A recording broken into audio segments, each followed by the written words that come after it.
Montlucan, France, 1944. The Gestapo headquarters in Montlucan was one of the most feared buildings in the region. Tonight, it is under attack. A group of French Maquis fighters storms the building.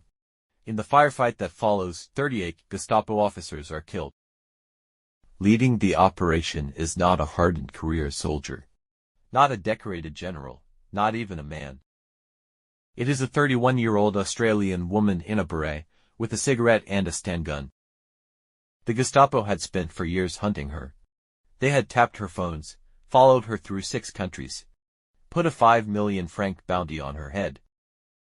They had a nickname for her, the Weisse Maus, because she always got away. Her name was Nancy Wake, and she was about to become the most decorated Allied woman of the entire war. Nancy Grace Augusta Wake was born in Wellington, New Zealand, in 1912, and raised in North Sydney, Australia. From the beginning, she was not someone who stayed where she was put. At 16, she ran away from home.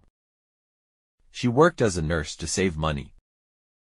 Then, using £200 inherited from an aunt, she boarded a ship to New York, then London, then Paris. She trained as a journalist and found work covering Europe for the Hearst newspaper chain. In the early 1930s, she was sent to Vienna. What she saw there changed everything. On the streets of Vienna, Nancy Wake watched Nazi gangs drag Jewish citizens from their homes. She watched men and women beaten in public while crowds looked away. She was 20 years old. She made herself a promise she would never look away from this. By the late 1930s, Nancy was living in Paris reporting, socializing, living the life of a confident, brilliant young correspondent. Then she fell in love. His name was Henri Fiocco, a wealthy French industrialist from Marseille. They married in 1939. And then the world ended. June 1940, France falls. In 6 weeks, the German military had done what for years of trench warfare in the First World War could not: crush France completely. Paris was occupied. The country was divided into German-controlled territory in the north and a collaborationist government in the south. French people watching German soldiers march through their streets, silence, defeat. For most people in Marseille, occupation meant compliance. For Nancy Wake, it meant war. She joined the Pas de l'Erie Escape Network, one of the first and most effective underground resistance organizations in occupied France. Her job was courier and guide. She moved Allied soldiers, Jewish families, through the underground network to safety. She was glamorous, well-connected, fluent in French, and completely convincing as a wealthy Marseille socialite. At checkpoints, German soldiers looked at her elegant, smiling, confident and waved her through. They had no idea that beneath the fur coat and the lipstick, she was transporting intelligence documents, weapons, and sometimes escaped prisoners. She was extraordinary at it. The Gestapo noticed. And they started looking. In occupied France, 5 million francs. The Gestapo tapped her telephone lines. They placed agents to follow her through the streets of Marseille. They raided the homes of people connected to her. They interrogated anyone who had been seen in her company. She kept slipping away. They had a name for her in their files, der Weisse Maus, the White Mouse. Because no matter how many traps they set, no matter how tight the net, the mouse always found a hole. Gestapo agents arriving at a location she had just left, finding nothing. Nancy herself later said she found the nickname funny. The Gestapo did not. By 1943, it was no longer safe for her to stay. The resistance organization she worked with knew the Gestapo was closing in. If she was caught, not only would she die, her capture would unravel the entire network. She had to get out of France. It took her 6 attempts.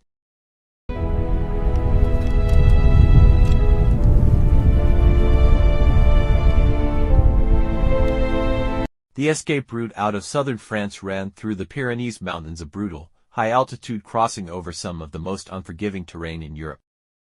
The crossing took days, in winter conditions, at altitude, on foot, with Gestapo patrols below and the constant risk of exposure. A line of figures moving through snow and rock. On her first attempt caught. Second attempt caught, third, fourth, fifth, each time, either captured, turned back, or forced to start over. On her sixth attempt, Nancy Weisse made it across the Pyrenees. She reached Spain, then Portugal, then, finally, Britain. She had done it.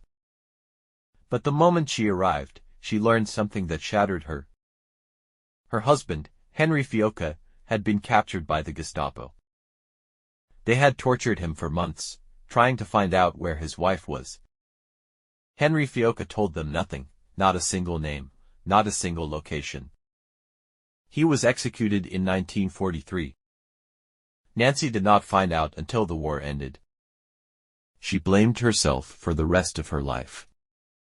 But Nancy Weisse was not a woman who stopped. She trained, she prepared. And in the spring of 1944, she went back.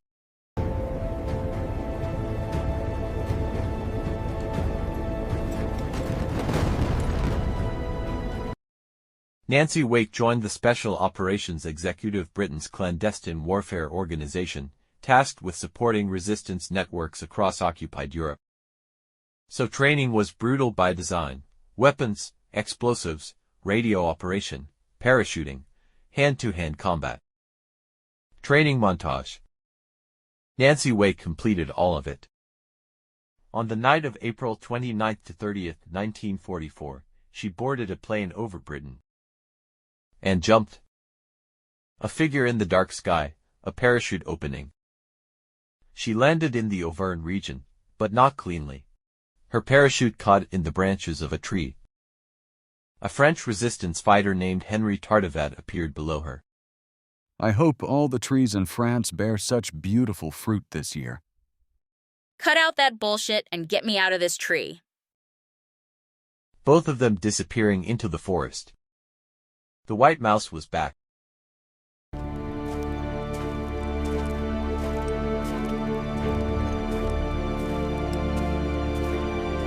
The Maquis, the armed French resistance fighters operating in the rural countryside, were scattered, disorganized, and desperately in need of coordination, weapons, and leadership. Nancy Weisse provided all three. Groups of men listening to a woman giving orders, some surprised, all attentive. Working as the liaison between the SOE in London and the various Maquis groups. She organized the distribution of weapons and explosives parachuted in from Britain. She coordinated operations between groups that had previously operated in isolation. She planned raids, set ambushes, and directed attacks on German infrastructure. At its peak, she was coordinating the activities of over 7,000 Maquis fighters across 18 separate groups. 7,000 men, taking orders from one Australian woman. The Germans had never faced anything quite like her. The groups Nancy Weisse led caused more disruption, destruction, and casualties to German forces than the resistance in any other department of France. Roads sabotage. Supply convoys ambushed. Communication lines cut. German garrisons attacked, night after night after night.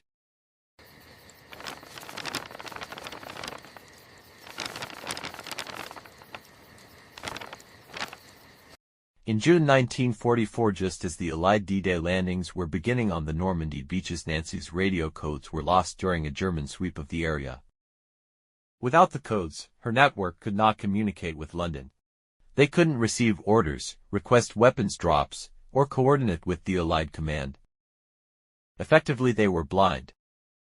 There was only one solution: get new codes. From a contact 400 kilometers away. Nancy Weisse climbed on a bicycle and rode 500 kilometers in 72 hours. Through occupied France, through German checkpoints, through mountain roads and summer heat. Feet on pedals, hands gripping handlebars, hills, more hills. When she arrived, her legs could barely carry her, Her feet were bleeding through her shoes. She collected the new codes and rode back. The networks remained operational. Around the same time, during an attack on a German-held arms factory, Nancy came face to face with a German sentry guarding the perimeter. She had no time for a shot. She used the karate chop she had practiced at SOE, a single strike. The factory raid continuing. Success.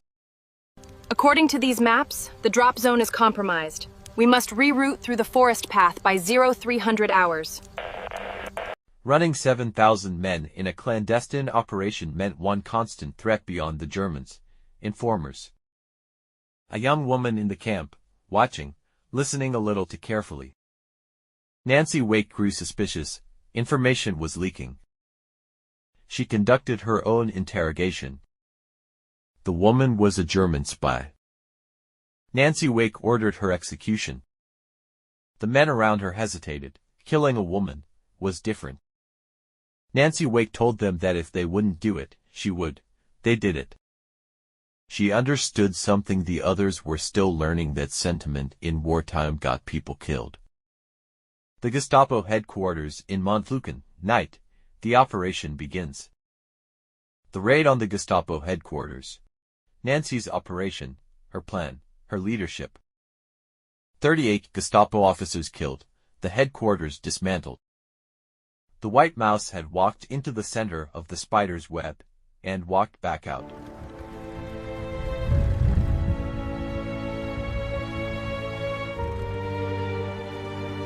By late 1944, France was being liberated. Nancy Wake's war in the Auvergne was ending not in defeat, but in victory. The resistance networks she had built and led had played a genuine role in slowing German responses to D-Day. Post-war France, celebrations, flags, people breathing freely. The world she came home to gave her its highest honors. More decorations than almost any other Allied operative of the war. She was also the woman who discovered Henry was gone. She scattered flowers over the Mediterranean, where they had once sailed together. She never fully forgave herself. She tried twice to enter politics in Australia, lost both times. She moved to London, worked for British intelligence during the Cold War. She outlasted the Gestapo. She outlasted the Nazi regime. She outlasted most of the men who had tried to catch her. Nancy Wake died on August 7, 2011. She was 98 years old. By her own request, her ashes were scattered over the mountains of the Auvergne. I was never afraid. I was too busy. The Auvergne Mountains, green, peaceful, hers. History buried her name. Now you know it. A 5 million franc bounty. 7,000 men. 500 kilometers on a bicycle. 1 karate chop. Nancy Wake did all of it in heels and a beret. And the Gestapo still couldn't catch her. If this story hit you, share it. Subscribe to Valor Unearthed, new story every week.